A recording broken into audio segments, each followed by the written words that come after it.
11th class बेटा, आज next topic शुरू करने जा रहे हैं। टॉपिक का नाम है इम्पल्स। इम्पल्स की अगर हम डेफिनेशन की बात करें तो इम्पल्स किसके बराबर होगा? It is a product of force and small time for which it act. Force और टाइम का प्रोडक्ट होगा। और फोर्स किसके बराबर होती है? According to Newton second law, it is equal to dp/dt या rate of change of momentum. dt को हम एक साइड पे ले जाते हैं, dp को दूसरी साइड पे रखते हैं, तो उसके बाद हम इसका इंटीग्रेशन करते हैं। जब हम इसका इंटीग्रेशन करेंगे तो f और dt का इंटीग्रेशन f इंटू टी हो जाएगा, dp का इंटीग्रेशन करेंगे तो p बन जाएगा। बट हमने इसमें लिमिट लगाई हुई है, अपर लिमिट और lower limit. Upper limit p2 है, लोअर लिमिट p1 है। तो अगर लिमिट्स की वैल्यू पुट करते हैं तो आफ्टर इंटीग्रेशन हम पहले अपर लिमिट की वैल्यू पुट करते हैं, फिर माइनस कर देते हैं लोअर लिमिट की वैल्यू को, तो it will become p2 minus p1। अब p1 क्या चीज़ है? Initial momentum. p2 क्या है? Final momentum. तो ft will become change in momentum. ऊपर हमने डेफिनेशन करी है कि ft जो है वो इम्पल्स के बराबर होता है। तो एक डेफिनेशन आपके पास ये आ जाएगी कि impulse is equal to change in momentum. एक डेफिनेशन होगी it is equal to product force and time, और दूसरी हो जाएगी चेंज इन मोमेंटम। इम्पल्स के यूनिट्स क्या होंगे? यहाँ से क्लियर दिख रहा है। फोर्स के यूनिट न्यूटन होते हैं, टाइम के सेकंड होते हैं। तो Newton second is the unit of impulse. कुछ एप्लीकेशंस बेटा आपकी बुक में दे रखी हैं अबाउट इम्पल्स, जो हमने करनी है। बड़ी अच्छी एप्लीकेशंस हैं, इंपॉर्टेंट एप्लीकेशंस हैं। 2-2 नंबर की, 1-1 नंबर की कंसेप्चुअल क्वेश्चन बन जाते हैं वहाँ पे। तो उनमें से एक एप्लीकेशन जो है आपके साथ रिलेटेड बड़ी सिंपल सी है कि जब भी आप क्रिकेट खेलते टाइम अपने कैच पकड़ते हो, बॉल पकड़ते हो, तो उस सिचुएशन में अपने हाथों को आप नीचे की तरफ लेके आते हो। ऐसा क्यों किया जाता है? अगर आप हाथ को नीचे नहीं लेके आते हो तो चोट ज़्यादा लगेगी बॉल की वजह से। उसका कारण यही है कि जब बॉल ऊपर से नीचे आ रही है, उसमें कुछ वेलोसिटी होती है, और वेलोसिटी की वजह से उसमें मोमेंटम भी होगा। पर जब आप उसको पकड़ लेते हो तो उसकी वेलोसिटी ख़त्म हो जाती है, उसका मोमेंटम भी जीरो हो जाता है। तो आप कैच करते टाइम क्या करते हो? उसके मोमेंटम को चेंज करते हो। और चेंज इन मोमेंटम किसके बराबर होता है? It is equal to impulse which is product of force and time. अब इस सिचुएशन में अगर आप टाइम को इंक्रीज कर देते हो तो फोर्स जो है वो डिक्रीज हो जाएगी, क्योंकि दोनों का प्रोडक्ट जो है वो कांस्टेंट रहेगा चेंज इन मोमेंटम के इक्वल।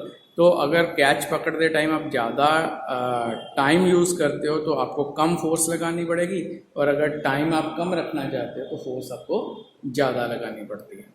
इसी तरह से एक और एग्जांपल है कि आपके जो चाइना वेयर या टूटने वाला ग्लास का सामान होता है, उसको आप थर्मोकोल या एयर बैग्स इस तरह से मटेरियल के सॉफ्ट या पेपर के अंदर ही रैप, अखबार के अंदर ही रैप करके क्यों रख देते हो? उसका क्या फ़ायदा होता है? तो जब ऐसी चीज़ें टूटने वाली अगर बाय चांस गिर जाती हैं तो रैप करने से क्या फ़ायदा होगा कि उसके अंदर जो सॉफ्टनेस बाहर की तरफ आ जाएगी, यानी पेपर लगा होगा या थर्मोकोल लगी होगी, तो सबसे पहले गिरने के टाइम उसका पेपर या थर्मोकोल है वो प्रेस होगी। नॉर्मली वो ग्लास या उस ऑब्जेक्ट को है वो डायरेक्टली हिट नहीं करेगी। ऐसी सिचुएशन में उस पेपर या थर्मोकोल को कंप्रेस होने में जितना ज़्यादा टाइम लगेगा, अंदर की तरफ फोर्स उतनी ही कम ट्रांसफ़र होगी।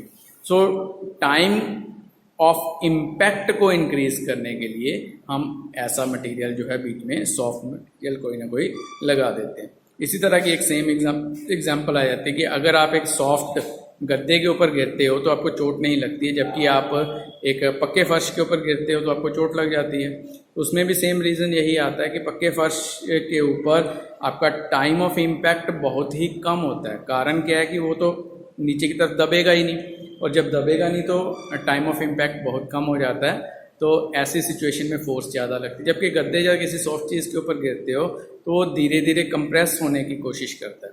जब कंप्रेस होगा तो उसके ऊपर कंप्रेस होने के लिए कुछ टाइम लगेगा, और जब टाइम लगेगा तो उतनी ही फोर्स कम लगेगी। ऐसी ही एक एग्जांपल शॉकर्स की भी आ जाती है। शॉकर्स गाड़ियों में लगे होते हैं, उसका काम क्या होता है? ऐसे नॉर्मली गाड़ी जो है अगर खड्डे में जाती है तो इमीडिएटली नीचे की तरफ बेंड करेगी, बट शॉकर लगने से क्या होगा कि शॉकर धीरे धीरे कंप्रेस होते हैं। जब धीरे धीरे कंप्रेस हो गए तो फिर सेम रीज़न कि टाइम इंक्रीज हो जाएगा नीचे जाने के लिए, खड्डे के अगर अंदर टायर जाता है तो टाइम इंक्रीज करने का मतलब क्या है कि फोर्स कम लगेगी और उसी वजह से आपको हार्ट भी जो है वो कम होता है। तो कुछ और एग्जांपल्स आपकी बुक में दे रखी हैं, वो आपने रीड करनी है। सारी रीजन सब में सेम है, time will increase and the force will decrease. उसके बाद हम आते हैं नेक्स्ट टॉपिक के ऊपर, वो है न्यूटन्स थर्ड लॉ। ऑलरेडी पढ़ा हुआ है, बड़ा सिंपल सा लॉ है। It states that for every action there is equal and opposite reaction. किसी भी एक्शन के लिए उसके इक्वल और अपोजिट रिएक्शन होता है। F A B is equal to minus F B A. तो एफ ए बी का मतलब क्या है कि फोर्स ए जो लगा रहा है किस चीज़ के ऊपर, बी के ऊपर, और माइनस एफ बी ए का मतलब क्या हो गया, बी फोर्स लगा रहा है ए के ऊपर। ए बी के ऊपर जितनी फोर्स लगाएगा बी भी ए के ऊपर उतनी ही फोर्स लगाएगा। This is Newton's third law of motion. तो बेटा आपने ये काम इतना आज आपने करना है। इसके बाद कुछ न्यूमेरिकल्स भी होंगे इसके, जो हम अपनी नेक्स्ट क्लास में करेंगे।